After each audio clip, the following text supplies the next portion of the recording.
여러분들에게 골로새서 4장 2절 말씀을 읽어드리겠습니다.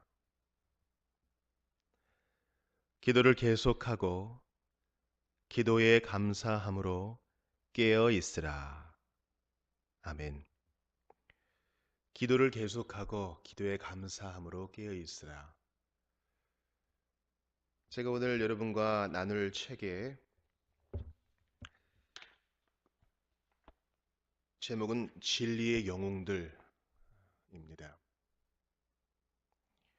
제가 골로새서 4장 2절 말씀, 즉 기도에 대한 말씀을 읽은 이유는 이 책에서 존 파이퍼가 그레샴 메이첸 또는 그레셈 메이첸의 기도 생활을 언급하고 있기 때문입니다. 그 평가가 어떠하든지 간에 우리에게 시사하는 함의가 있으므로 또 그것이 매우 중요하므로 한번 그 본문을 읽어보도록 하겠습니다. 제목은 이러합니다. 우리는 지적인 능력의 사용에는 기도가 바탕이 되어야 한다는 점을 메이첸의 생애에서 간접적으로 배워야 하는가? 내가 이 질문을 던지는 까닭은 내 스스로 갈피를 잡을 수가 없기 때문이다. 메이첸의 친구이자 절친한 동료였던 네드 스톤하우스가 메이첸에게 호의적인 태도로 500페이지에 달하는 메이첸 평전을 쓰면서 그의 기도 생활에 대해서는 아무 말도 하지 않았다는 점은 참으로 이상하다. 표대를 향하여 정통 장로교회 50주년 기념 논문집에 실린 24페이지에 이르는 메이슨의 전체 저작 목록에서도 신약의 문학 및 역사 입문이라는 책에 기도에 대한 부분이 있기는 하지만 그 외에 나는 기도라는 주제에 대한 어떤 글이나 책도 발견하지 못했다. 그뿐 아니라 그의 경건 생활, 자기 스스로 격려와 힘을 얻기 위한 말씀 묵상에 대한 어떤 언급도 없다. 개인적인 예배에 대한 언급도 전혀 없고 삶의 원동력으로서의 공적인 예배에 대한 언급도 거의 찾아볼 수 없다. 마치 모든 것이 믿음에 대한 지적인 변호 속에 자취를 감춰버린 듯하다. 기도하는 일 대신 싸우는 일을 택함으로써 도리어 어떤 중요한 보루를 잃어버린 것은 아닌지 의문이 든다. 물론 그도 다음과 같은 주님의 말씀에 따라 골방에서 필수적인 개인 기도 생활은 했을 것이다. 너는 기도할 때에 내 골방에 들어가 문을 닫고 은밀한 중에 계신 내 아버지께 기도하라. 마태복음 6장 6절.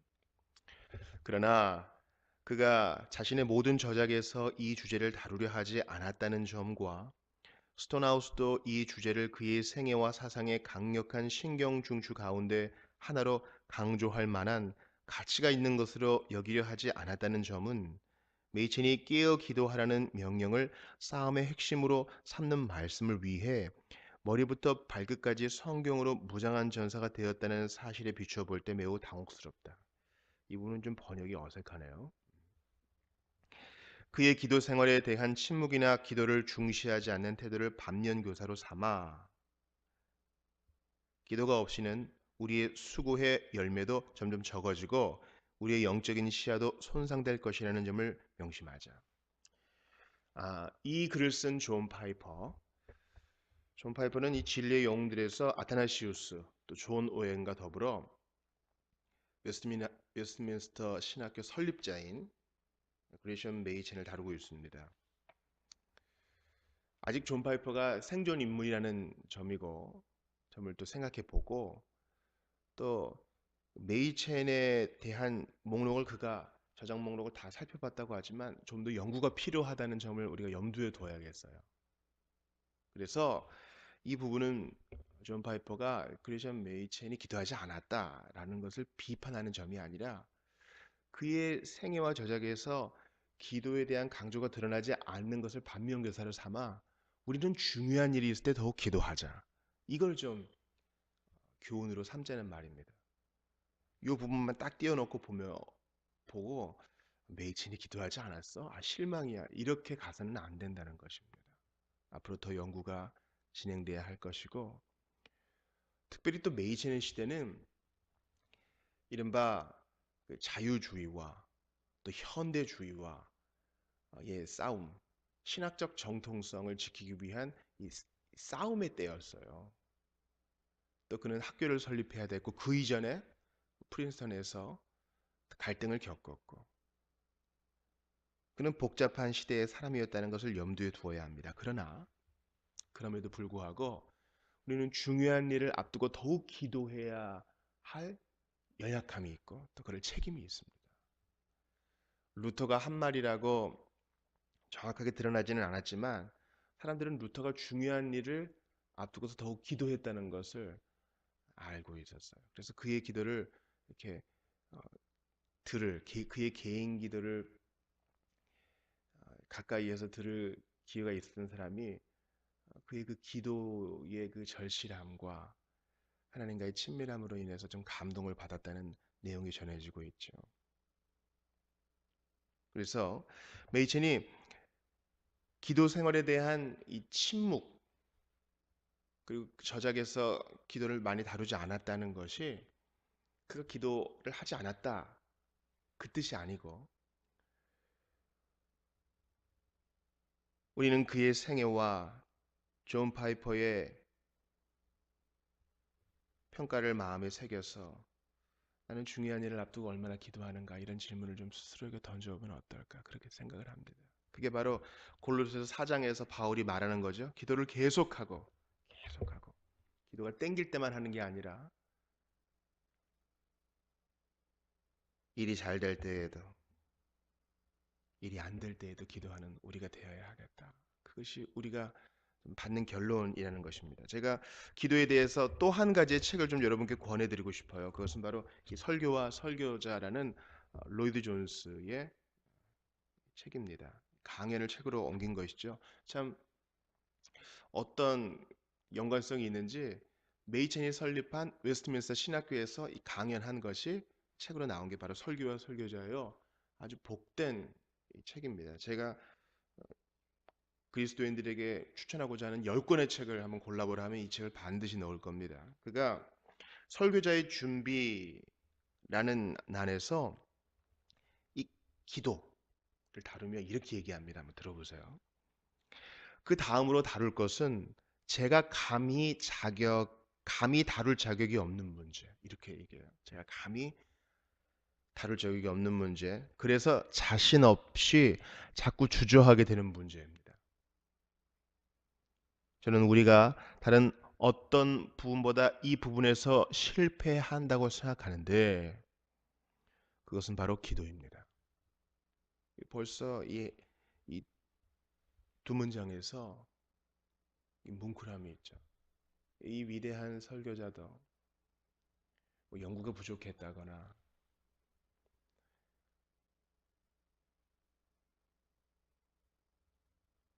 신방이나 개인적인 건강 유지가 부족했다거나 그런 얘기 하지 않고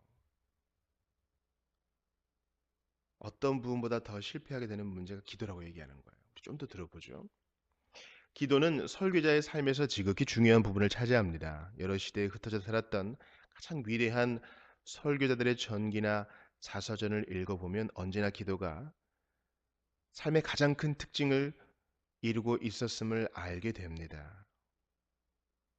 그들은 예외 없이 위대한 기도의 사람들로서 상당한 시간을 기도에 바쳤습니다. 기도의 질이 중요하지만 이 복된 믿음의 사람들의 삶을 들여다보면 기도의 시간의 양, 무시하지 못할 중요한 요소였다는 점이죠. 그리고 이제 그의 그 기도에 대한 결론, 로이드 존스가 기도에 대해서 어떤 결론을 내리고 있는지 들어보세요. 무엇보다 저는 이것이 가장 중요하다고 보는데 기도하고 싶다는 충동이 들 때마다 빠짐없이 반응해야 합니다. 이건 저도 강조하는 것입니다. 기도하는 충동을 어떤 경건한 책을 읽을 때, 또 길을 걸을 때, 혼자서 묵상하고 있을 때, 내 기도 시간에도 언제든지 이 충동을 경건하게 따라야 한다는 거죠. 계속 들어봅시다.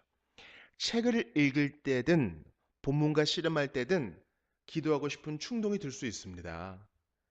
거의 저의 절대 법칙은 그런 충동에 항상 복종하는 것입니다. 기도의 충동은 어디에서 올까요? 성령의 역사에서 옵니다. 이것이 두렵고 떨림으로 너의 구원을 이루라. 너희 안에서 역사 행하시는 이는 하나님이시니 자기의 깊으신 뜻을 위하여 너희로 소원을 두고 행하게 하시나니라는 말씀에 담긴 한 가지 뜻입니다. 그렇게 할 때 목회자의 삶에서 경험할 수 있는 가장 놀라운 일들을 종종 경험하게 됩니다. 그러므로 그 충동을 거역하거나 그 충동에 순종하기를 미루거나 바쁘다는 이유로 밀쳐내지 마십시오. 그 충동에 온전히 자신을 바치고 맡기십시오. 그러면 그 기도한 시간 때문에 자신이 하던 일에 손해가 발생한 것이 아니라 오히려 크고 실제적인 유익이 생겼음을 알게 될 것입니다. 읽던 책을 이해하는 일이나 생각하는 일, 설교문 작성하는 일, 글 쓰는 일을 비롯한 모든 과정이 오히려 쉽고 편해졌음을 알게 된다는 것입니다.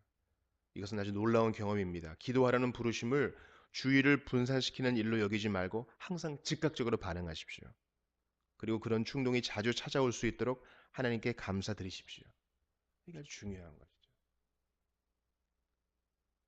그러니까 우리가 메이첸처럼 여러 가지 도전의 직면에 있을 겁니다.